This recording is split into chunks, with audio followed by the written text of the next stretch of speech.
Okay, there's Jim moving his Porsche out of the way, just in case.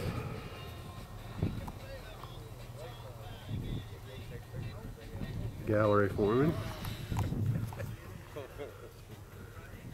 There's the crew. Flat battery.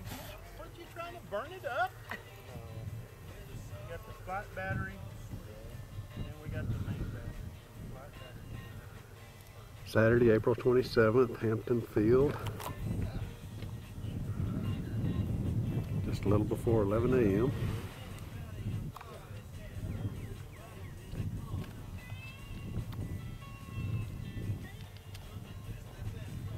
I don't think he's got enough ailerons on it, do you?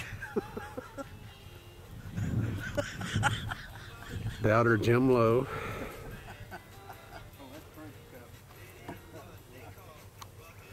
Transmitter. You get it far enough away? Yeah, I put it over on the other side of the vehicle. That's my mom and her friend. You need some ailerons You got it over? I gotta get it. Oh, it's set up. Flip it on.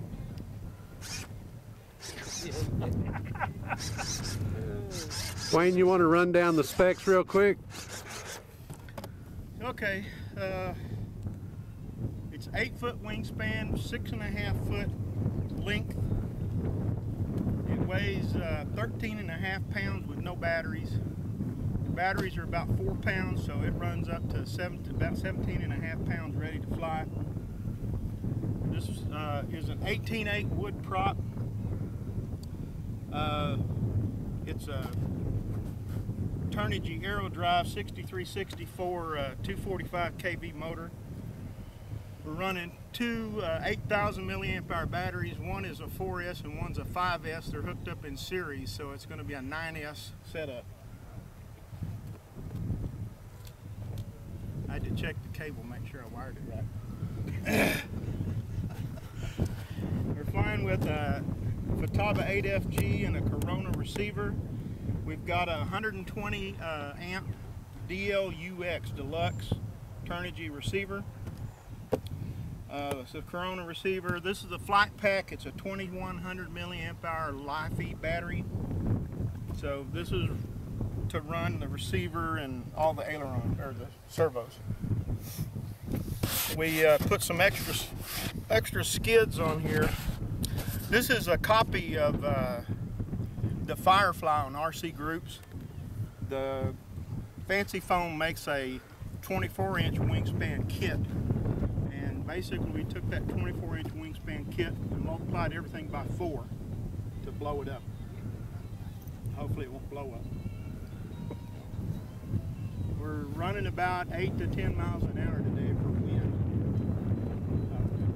Anyway, these are guys are going to launch it for me. We're going to try to put one guy on each side, run the motor up, and then maybe take 2 or 3 steps and let it go into the wind and see what we get. Ready? These are Power HD 1501 servos. Yeah. Came off a Boeing 727. I always like to kind of get back as far as I can.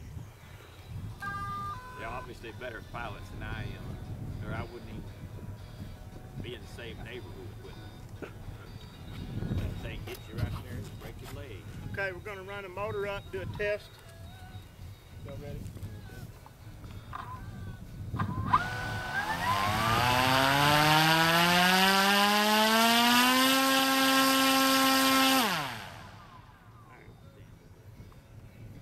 I think that's ready. Pick it up, set it on it. Dave, you and Bob gonna launch it this morning? You going to launch it and burn it? Make it inside. Yeah. Now you should be able to turn around, Bobby, pick it up over here.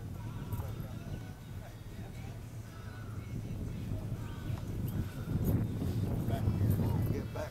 So my mom and wife. Yeah, it is. Yeah. Yeah. We got to make sure we're just hitting like the mountain. Someone noticed.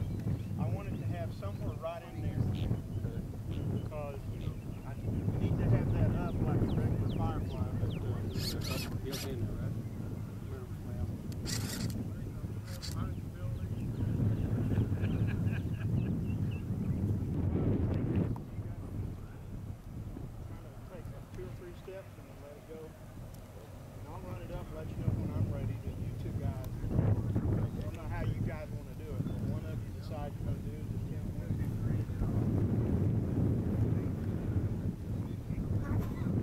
That's about the pitch right there. Just make sure we're dead into the wind. So that's off a little bit. There you go. That's perfect. That's perfect.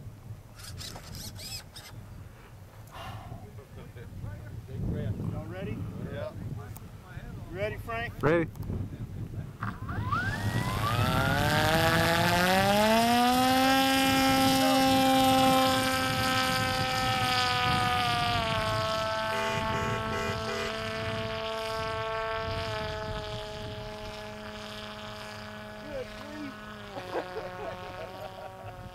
Good launch, man. It did good, didn't it? Yep. I hear it hurt. Just kept on going.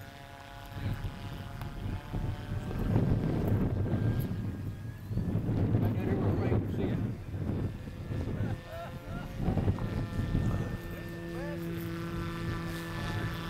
Have you got your FireFly ready, Pete? No. Get Bobby's fire. Oh, I don't know if it's ready. If you can get your FireFly ready before this is done, you can fly up there with it. Get your little thing and chase it.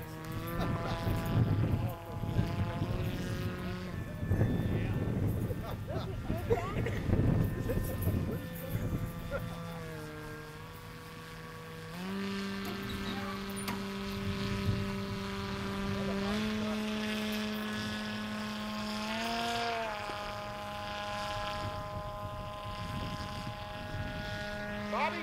Yeah. Come here.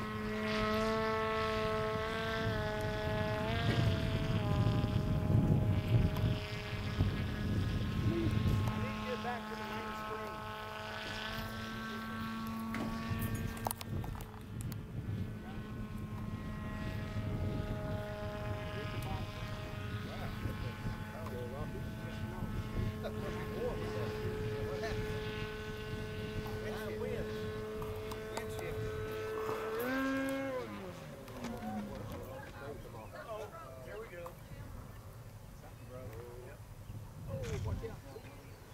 He didn't hit his cow, though.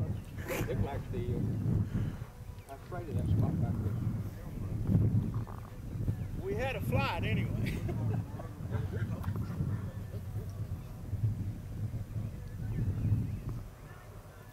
Hey, Wayne, leave your radio here. I'll turn it off.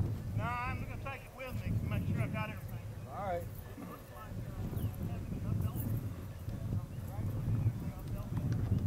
What came loose? Could you tell?